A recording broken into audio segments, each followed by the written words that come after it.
Hi everyone, welcome to my children's literature review.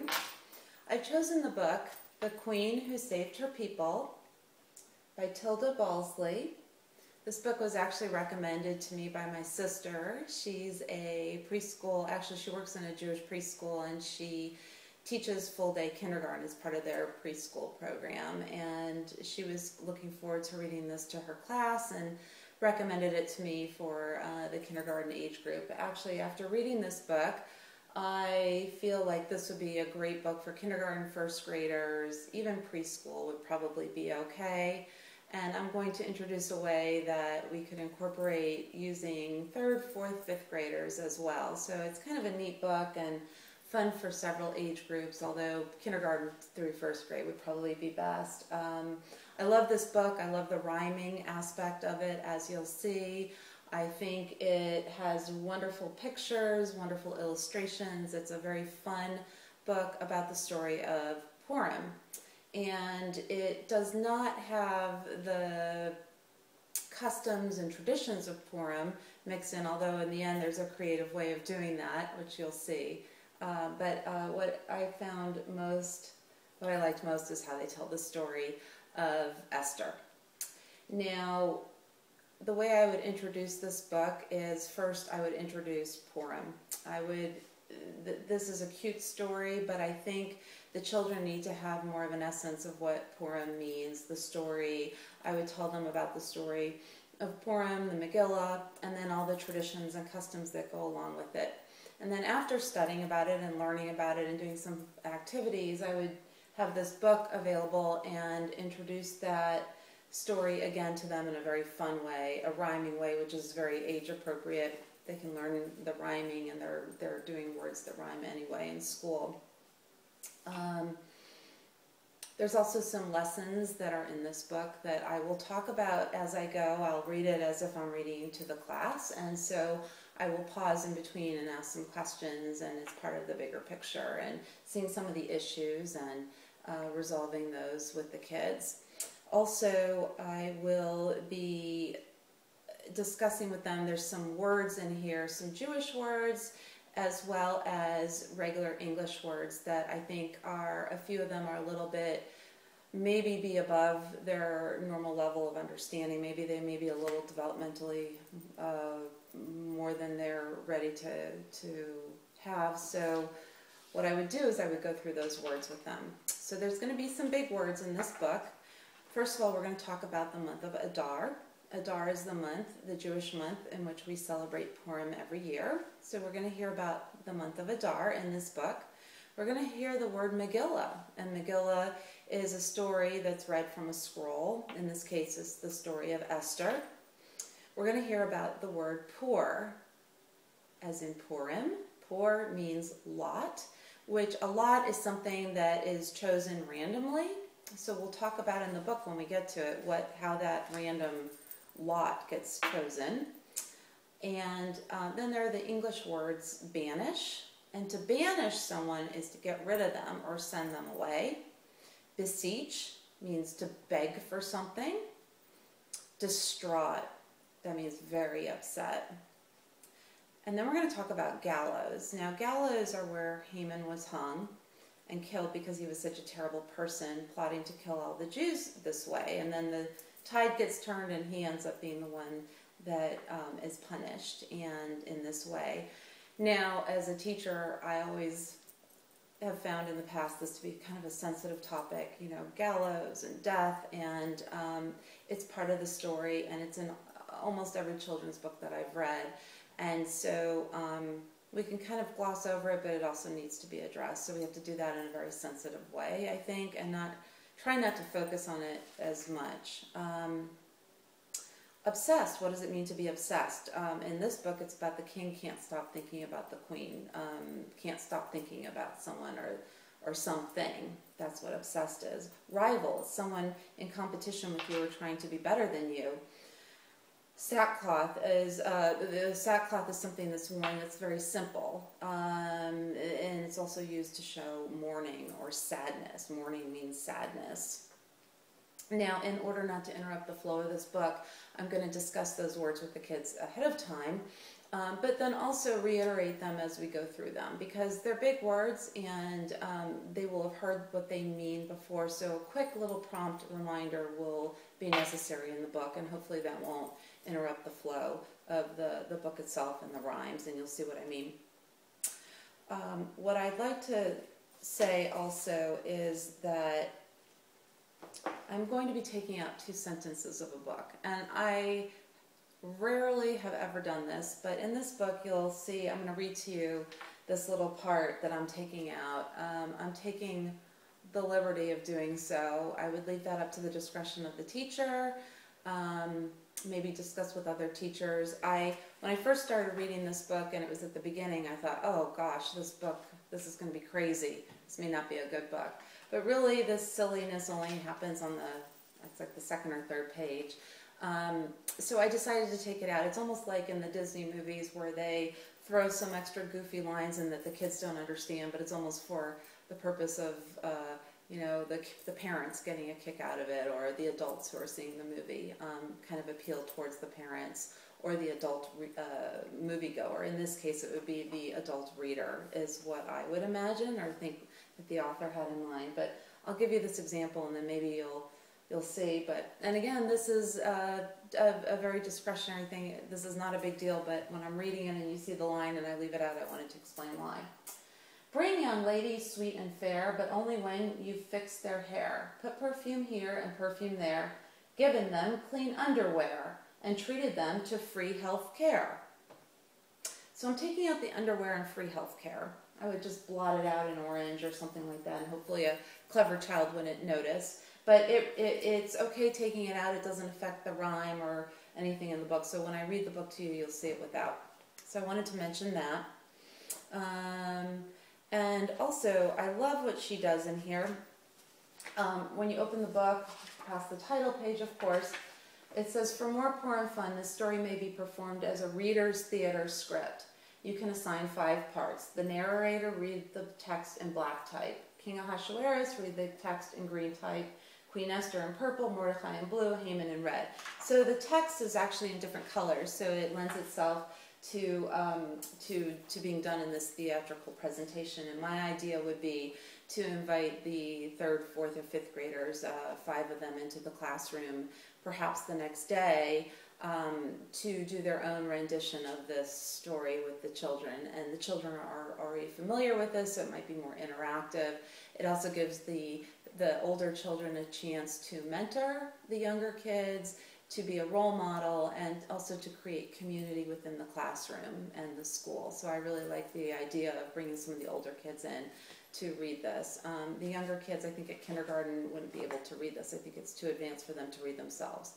And then afterward, they could break out into discussion sessions where each of the 5 kids takes maybe 3 or 4 children, depending on how many are in the class, and they can have little discussions about Purim. And I thought that would be kind of a neat little activity that followed. I am going to read the book to you. I am going to incorporate some of the bigger ideas and some of the thought-provoking questions within the reading of the book itself. So here we go. The Queen Who Saved Her People. I hope you all enjoy this book. Ahasuerus, Persia's king, was like a puppet on a string. His court decided everything. They said, Queen Vashti won't obey. You need to banish her today. I'll do it. Yes, I think you're right. I need a queen who will excite. There goes Vashti. Bring young ladies sweet and fair, but only when you've fixed their hair. Put perfume here and perfume there. I need a queen. Look everywhere.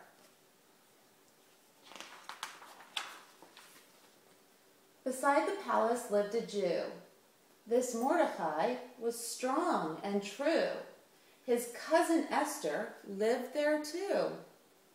The king's men saw her, all agreed. He'd like this lady guaranteed. Her cousin hugged and kissed her twice and whispered quickly, this advice.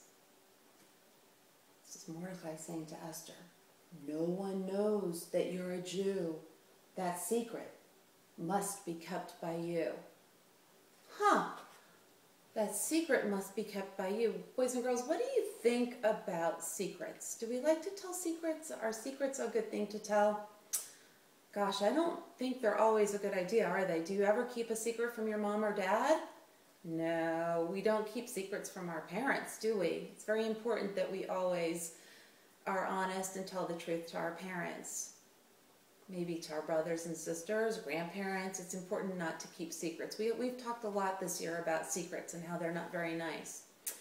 But in this case, why do you think Mordecai would want to keep a secret? What do you think? What could that be? He's not keeping it from his mom and dad, and he's not keeping it from Esther, but they want to keep it from the king, that she's Jewish. Right. Okay, well, let me tell you something. You guys all have your Jewish friends here, right? And you're very comfortable being Jewish.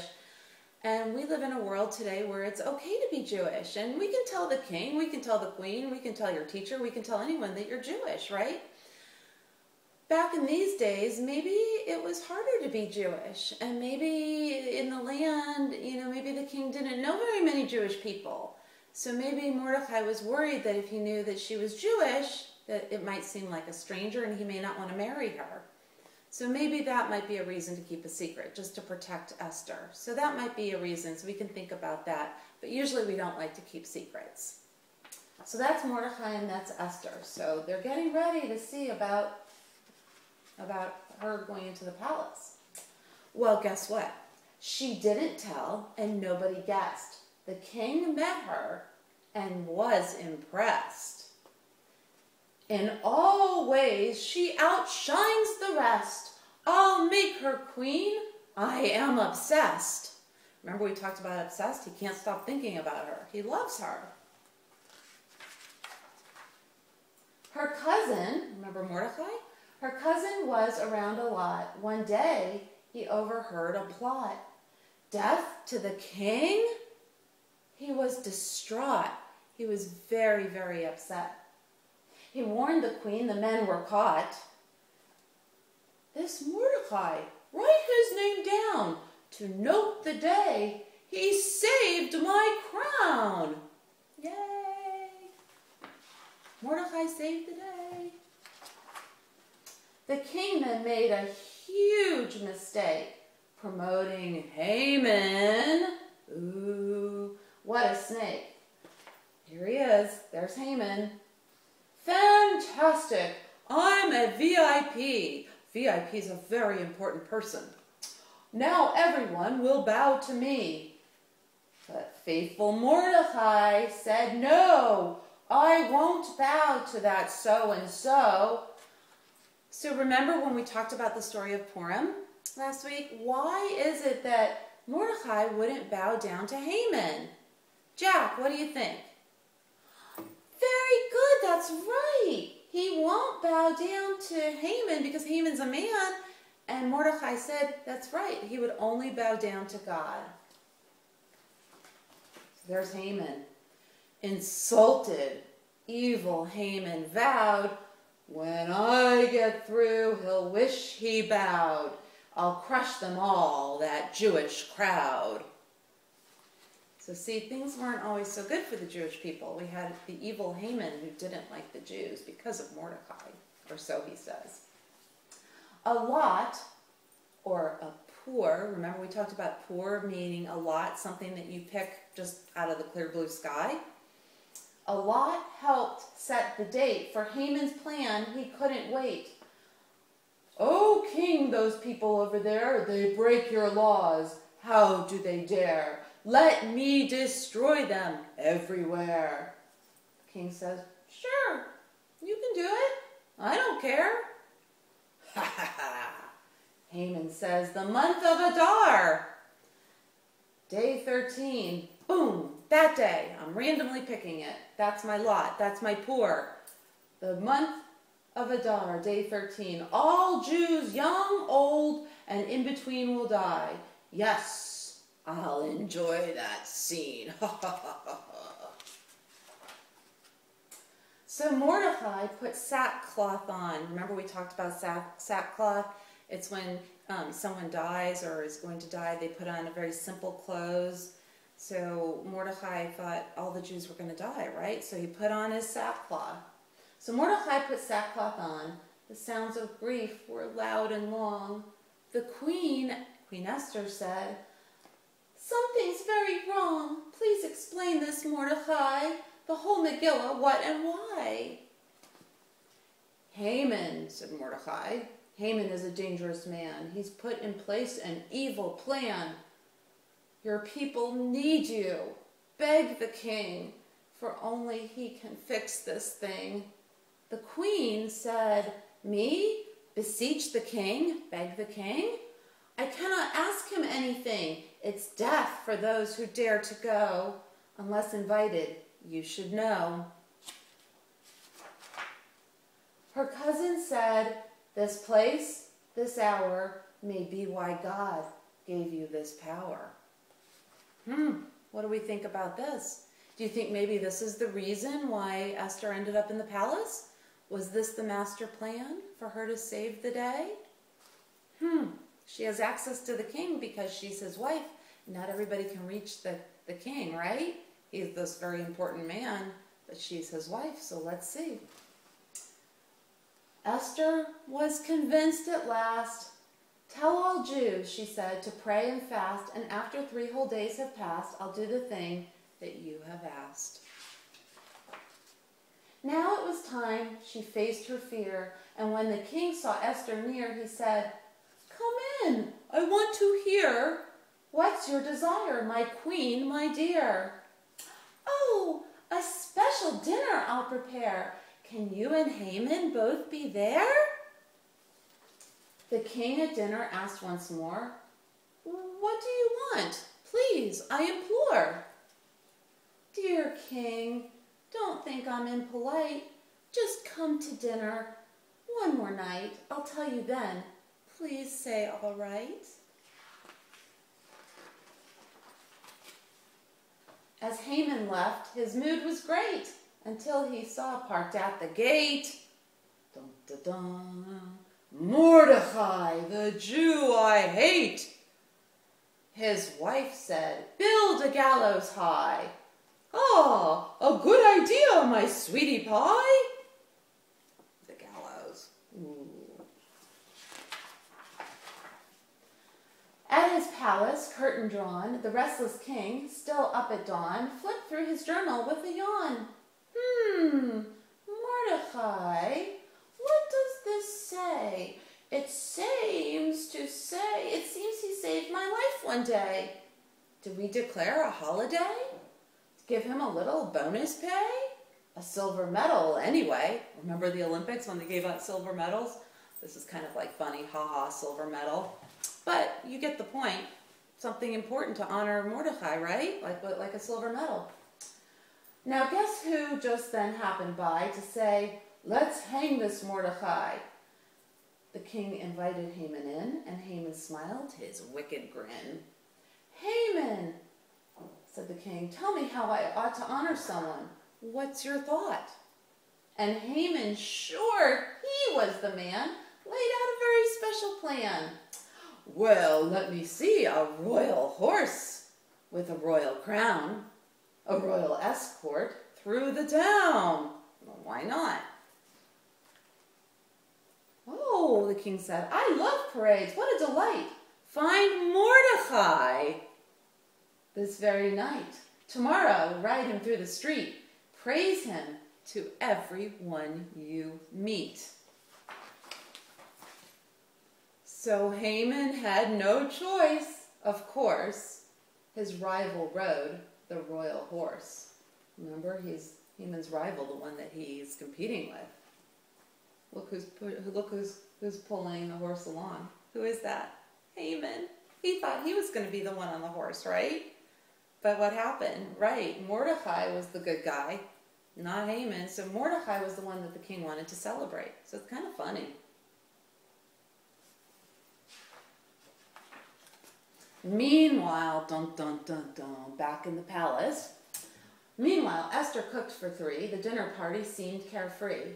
But then the brave queen snuggled near and whispered in her husband's ear, "My people live in deathly fear, and only you can help, it's clear." "What? My Esther, tell me, who has dared to threaten all of you?" "He's with us now, still drinking wine. He is no friend of yours or mine." The king saw Haman's guilty look and shouted, "You'll get yours, you crook, Haman!" So Haman swung on the gallows high, those built to hang poor Mordecai. Dum, dum, dum. So that was the end of Haman. Now the tables have been turned. Jews enjoyed a peace hard-earned. For following the king's command, no enemy was left to stand, and Mordecai, the king's right hand, sent this message through the land. Let every generation read how on these days the Jews were freed. Through Esther's brave and selfless deed, let there be time for joy and laughter at Purim now and ever after. The end. So what I found was special is that we're supposed to now, it says, let every generation know about how the Jews were freed. So this is why we celebrate Purim every year, and we remember the story, and we read the story, and we do lots of fun things. And oh my goodness, look at this last page. This last page looks so different. What do we see on this page? I don't see the characters from the story. What do you guys see? Let's look at the picture really closely. Oh my goodness. Raise your hand and tell me what you see. Evan, what do